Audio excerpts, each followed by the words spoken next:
For Logan's birthday, we ate at Bazaar Meats by José Andrés in Las Vegas.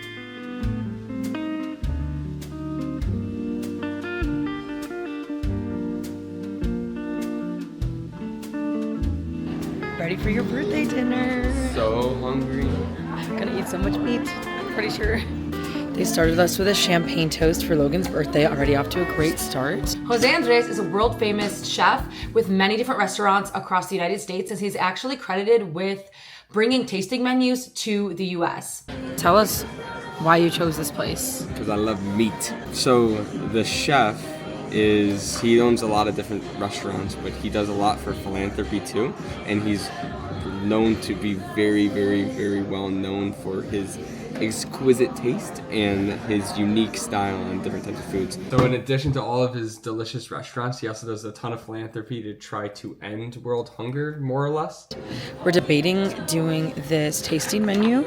I think that's what we might do. This was by far the best meal I've ever had in my life. It was insane. I don't think I've ever done a tasting menu before, and if I have, obviously it wasn't memorable enough. The tasting menu at this location was $215 per person. That is before drinks and before taxes and gratuity. I just hate it because I can never tell if it's empty or not. Yeah, that's Yours the is worst. fine. I got the Aladdin. Yeah. It was just an old fashioned, but they came out and they smoked it and they did think it like was a a cool Manhattan. little. It was a Manhattan, and they did like a cool little.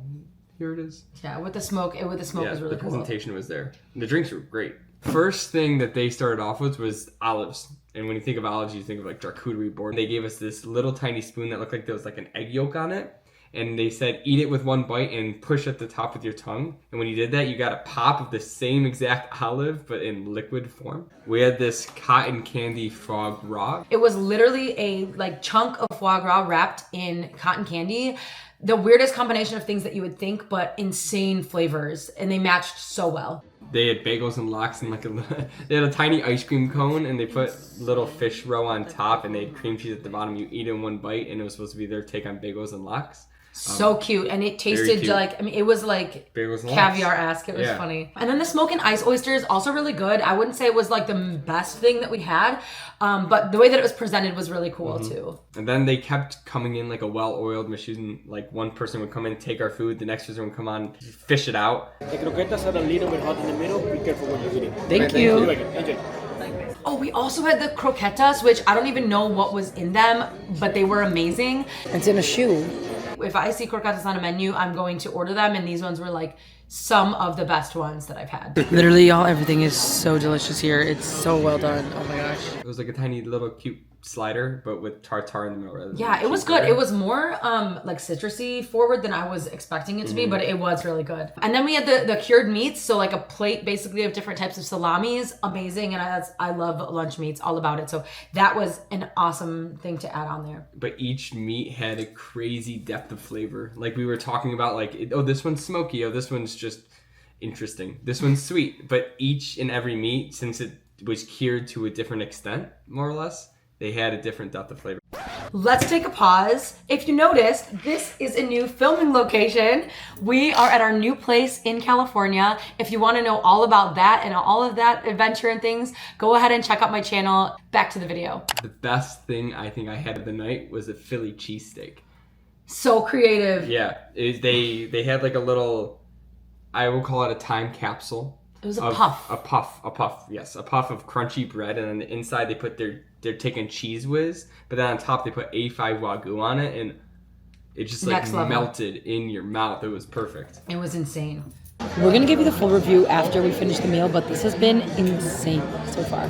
So the first man they brought in was the Wagyu beef, and the way that our waiter explained it, it was like the Wagyu before the Wagyu. Like before they got the Wagyu cows, they had the Wagyu cows, and then some farm took and bred the cows out in America, and now they still make the meat, but it's not like Wagyu. A good marble, definitely like fatty because it was like a ribeye, but really delicious. We had it prepared medium rare, which I honestly would recommend.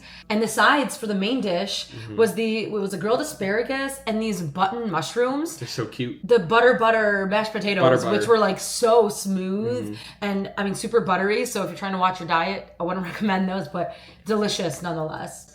And the desserts, they came out in a cute little, I would say they were definitely the least of the star of the show. I mean, they were fine. You know, they have to offer a dessert, right? And it was cute because they did bring out an extra dessert for Logan for his birthday. You have to make a wish.